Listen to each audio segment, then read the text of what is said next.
Chapter 20. Tuesday late afternoon. By the time her house emptied of people once again, Doreen felt like a limp dish rag that had been pulled out of the dryer too soon. Instead of being light and fluffy and ready to go again, she felt like she needed more time in the dryer because she wasn't quite there yet. She collapsed on a pot chair in the living room and stared at her now unbelievably empty house. Pictures were gone from the walls, at least the ones of any value. She could only see one left, and that was in the hallway. She had the two pot chairs, she had Thaddeus's roost still in the living room, and she had an old busted-up coffee table that had been downstairs in the basement. Probably more junk was supposed to come up, and didn't quite get to the garage. It would work for the moment though. She was too tired to even get up and fix a cup of tea, and that said a lot about her state. Thaddeus hopped onto her shoulder and gently rubbed his head against her cheek. She was almost teary-eyed as she reached up to cuddle him. "I hope this is all worth it," she whispered. He made an odd crooning sound in the back of his throat that put a smile on her face. "Well, just think about it. If it does work, there'll be birdseed for you until you die." And then she corrected that, depending on how long you live, that is. She dropped her head onto the back of the pot chair and winced because it was just a little too low for comfort. She would have to slide her butt to the edge of the seat in order to make her head comfortable. She was afraid she would slide right off. Muggs jumped onto her lap. "Great. Thanks, Muggs. At least your weight holds me in place," she said in exhaustion. And then she felt another thump, and sure enough, Goliath jumped onto the back of the chair and patted her shoulder to brush his head against her head too. She groaned. "Thanks, guys. I just needed a few minutes to recuperate." After that, she'd walk around to see what was left. The stack of transfer papers, documenting her items relegated to Christie's, which she had been diligent in marking off with each and every expert as they removed items, was on the kitchen table. She understood it would be months and months and months before any of this came to a successful conclusion, and all of it wouldn't happen at once, but this was an incredible journey, and she had so much to thank Nan for that again. Tears came to the corner of her eyes. She brushed away the tears and said, "I shouldn't be crying. I should be thanking her." But she wasn't up for conversation either. She was just too damn tired. She groaned again, but this time it was more of a release of the breath in her chest as she sagged even deeper into this incredibly uncomfortable position. The floor would be better. At least that way she'd be flat on the ground. She stayed like this in the chair, unwilling to move yet no matter how uncomfortable, and her eyes closed for several long moments until she lost track of time. Her ringing phone brought her out of her weird dozing state. She saw Nan's name and hit talk. "Hello, Nan." "Oh my, you don't sound very good," Nan said, her tone worried. "Are you okay? Do you need an ambulance? What's the matter?" At that, Doreen realized how bad she sounded. She pulled herself together and said, No, I'm fine. Don't worry about me. Everybody finally left the house, and I'm just sitting here, exhausted." "You have every right to be, my dear," Nan said. "I mean, just think. It took me years and years and years, actually decades and decades and decades," she corrected, "to collect all that. And here you've disposed of it all within a few days." Doreen was oddly silent, then said slowly, "Somehow that makes me feel even worse." Nan burst out into rich laughter that rolled through the phone. "Oh my, don't at all. I had incredible amounts of fun collecting and trading up for all that stuff. But for you, it was just dusty old pieces cluttering up your life, so the best thing you could have done is get rid of it all.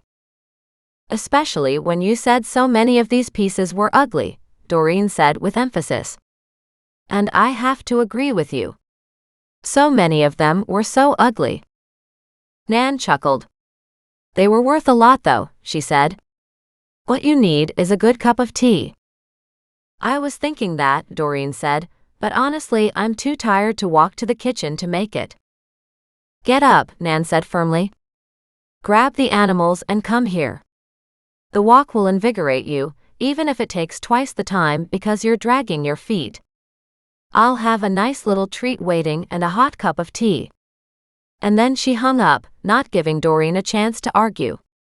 Doreen stared at her phone, let it collapse on her belly, and heaved out the heaviest sigh she'd ever exhaled in her life. When she opened her eyes after that, all three animals stared at her, the worry clearly evident in their expressions.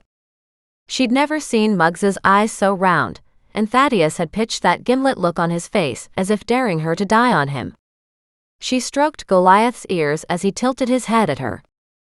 "I'm fine, guys, honest. I'm okay." Reassured by her voice, the animals visibly relaxed, and she realized just how worried they'd been. She sat up slowly, carefully moving Muggs to the floor, and said, "Well, it looks like we're going for a walk, whether we want to or not." She headed out the front door and realized for the first time there was no point in setting the alarm. But it was a habit now, and she still had a lot of stuff to take down to Wendy, and a few things remained on the mantel, but she had no idea what was left. She needed to do a full assessment, but that wasn't today's job. That would have to wait until tomorrow. She figured Wednesday was a good day for catching up. Today she was too exhausted to do anything else but visit Nan. If she was lucky, the treat was big enough to be dinner, and then she would sit out by the creek with a book and ignore life for the rest of the evening. Hopefully tomorrow, with a good night's sleep, she'd feel better. Nan was right, it did take twice the time to get to her place. But somehow, walking along the creek even slowly did revitalize Doreen's soul. She stopped and smiled at the antics of the ducks, wandering up and down the creek in the sun as it dappled against the trees. It had been a very early spring this year, and she didn't know when the flooding would come, but the river was rising rapidly. It was a little worrisome, but it hadn't been a terribly bad winter, at least she didn't think so, so it shouldn't be a bad flood season. Yet in this area, it was something she would keep an eye on.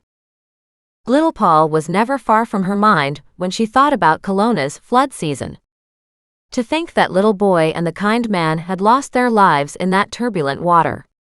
Not that she liked the creek any less, it was just one of those reminders about making sure she didn't take the creek and the mild weather for granted, and didn't discount the ferocity of Mother Nature when she was at her strongest.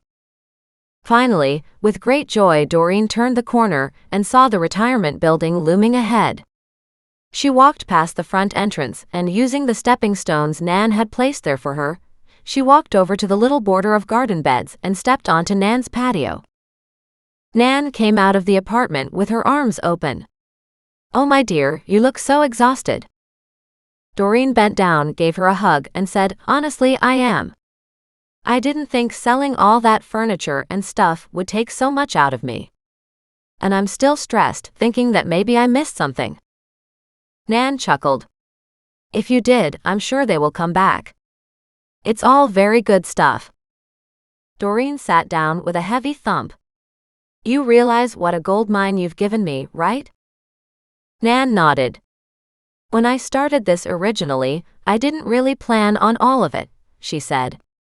"I was thinking of you as soon as you were born, because I didn't want you to want for anything.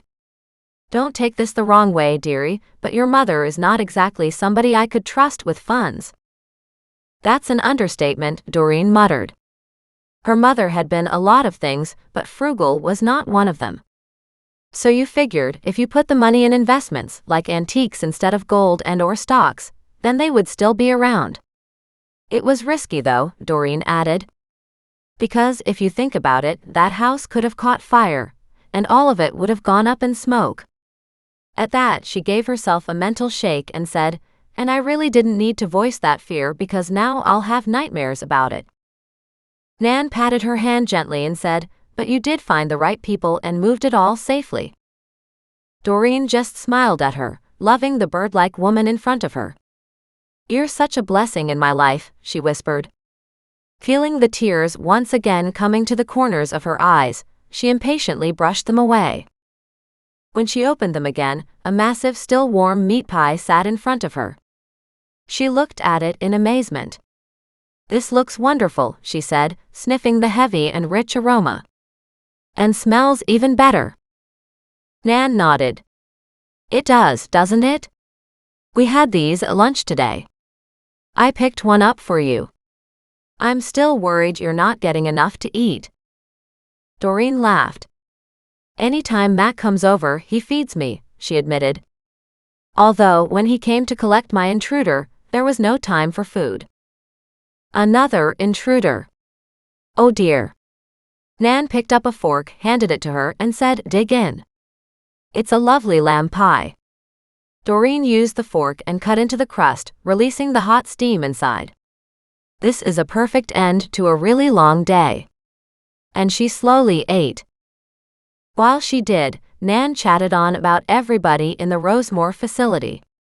From Mitzi and her boyfriend, who was Nan's ex-boyfriend, splitting up, to the manager Nan had gotten into trouble with for betting on his love life and later on having a new girlfriend. When she heard that, Doreen asked in warning, You didn't start a pool on his love life, did you? Nan looked at her with a bland smile. You know what? If they weren't such fun and got themselves into all this drama, we wouldn't have to do it. Doreen rolled her eyes. Tell yourself whatever excuses you want, she said, but you know it's wrong. She picked up another bite of the pie and sat back, enjoying her meal thoroughly. When there was a soft, gentle woof beside her, she looked down to see Muggs staring up at her with the most woebegone look she could imagine. She hesitated and Nan jumped to her feet. No, I have something for him too. She walked back inside to her little kitchenette. When she returned, she carried tiny sausages. I figured these would be good for him. She bent down, breaking chunks off the sausage for Muggs. Happily, Muggs devoured every piece as it came his way, but Goliath was quick to have his nose in a joint. He hopped up into Nan's lap without warning, causing her to cry out in surprise, but Nan wrapped her arms around the huge Maine Coon cat and hugged him close. Oh, I do miss these guys, she said.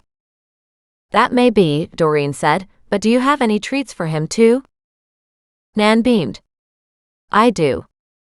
And out of her pocket, she pulled some little triangles. These are some fancy new thing I saw at the pet store, she said, and she placed one on the corner of the table. Goliath very gently stood up on his back legs and bent down, picking up the kernel in his mouth and crunching away quite happily. Between the sausages for Muggs and the treats for Goliath, those two were happy, but Thaddeus had no intention of being left out. He paced around the table, raising and lowering his head, ruffling his feathers, looking at Nan, reminding her, Thaddeus is here. Thaddeus is here. Nan chuckled. How could I forget you? And out of her other pocket, she pulled several sunflower seeds. She put them on the table in front of him. Doreen watched as everybody ate, including herself, and she smiled at Nan. See what I mean? Doreen asked. You're such a godsend in my life. Not anywhere near as much as you are in mine, Nan said firmly. Now, are you ready to get down to business?